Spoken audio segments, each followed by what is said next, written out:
अरे यार, होली आने वाली है और होली का सामान भी लाना है, तो क्या मम्मी से पैसे मांग लूँ? अरे नहीं, पैसे मांग लिए ना तो होली का सामान तो मिलेगा नहीं, पर डंडे ज़रूर मिल जाएंगे।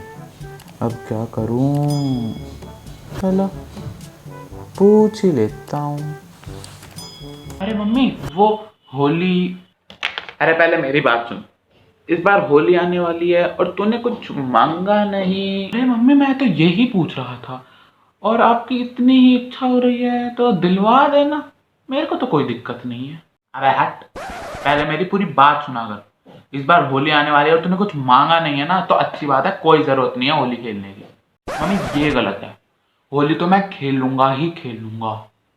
कह देना एक बार, समझ नहीं आता क्या? खेलने दो ना मम्मी, होली साल एक ही बार तो आती है। माना कि साल में होली एक बार आती है, पर तेरे लिए रोज होली होती है। वो कैसे? वो ऐसे कि जो तेरे पापा तेरे रोज भटाए भट भटाए भट लठ बजाते हैं ना, तो हो गई ना लठ मार होली। यार मम्मी यार, वो कोई होली होती है क्या? मैं तो होली खेलूंगा इस बार।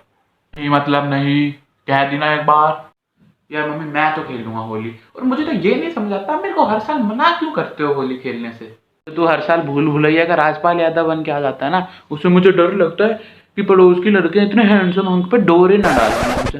अरे वो तुम्हें इतना हैंडसम हो और आपको तो गर्व होना चाहिए कि आपका बेटा इतना हैंडसम है। अरे चुप रह, कोई हैंडसम हैंडसम नहीं लगता तू। होली के एक महीने बाद तक तो पहचान में भी नहीं आता है तू। ऐसा लगता है कि कोई चुड़ैल या भूत ना मेरे साथ में बैठा हुआ हो। नहीं मम्मी, मैं तो खेल लूंगा।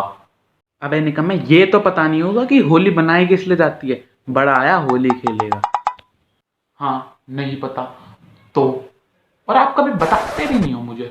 चल आज पहले तुझे ये ही बता देती। होली त्योहार का नाम होलिका से पड़ा था, जो कि राजा हिरण्यकश्यप की बहन थी। हिरण्यकश्यप ने ब्रह्मदेव से तपस्या कर वरदान मांगा।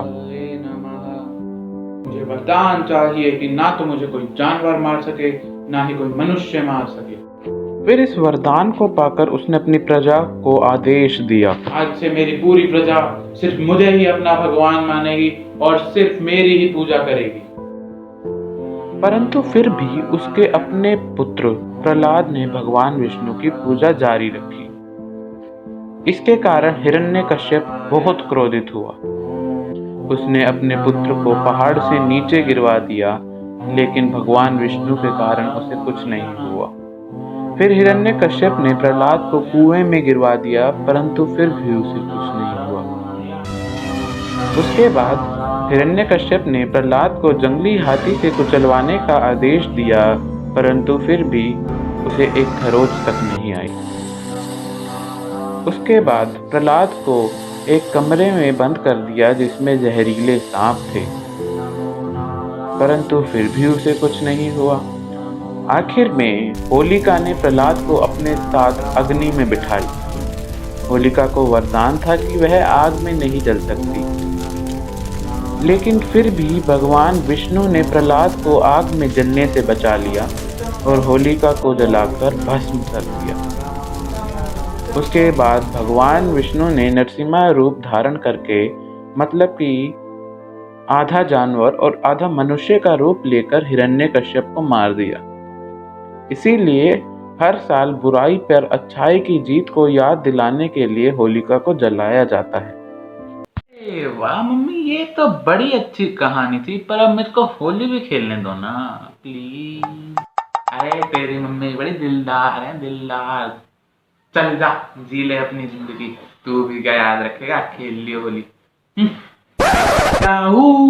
ये तो बहुत अच्छी बात हुई। अब चलो मेरे को पैसे भी दे दो, मेरे को होली के लिए रंग जो लाने हैं। कोई ना रंग लाने की जरूरत नहीं है, मेरे पास पहले से ही पड़े हैं, यूज कर लियो होने को। अरे आपके पास कहाँ से आ गए रंग? देख, पीला चाहिए हो तो हल्दी, सफेद चाहिए हो तो आटा। पीला चाहिए हो तो हल्दी, सफेद चाहिए हो तो आटा, और फिर भी अगर तू रंग लाया तो पड़ेगा तेरे चाटा। ये कोई बात नहीं होती, लाने दो ना प्लीज। नहीं मतलब नहीं, प्लीज मम्मी। चल जा, ले आइयो रंग। पर सिर्फ ऑर्गेनिक कलर लाइयो ताकि स्किन को कोई नुकसान ना पहुंचे, और अपने दोस्तों को भी कह दियो कि तेरे सिर्फ ऑर्गेनिक रंग ही लगाएं।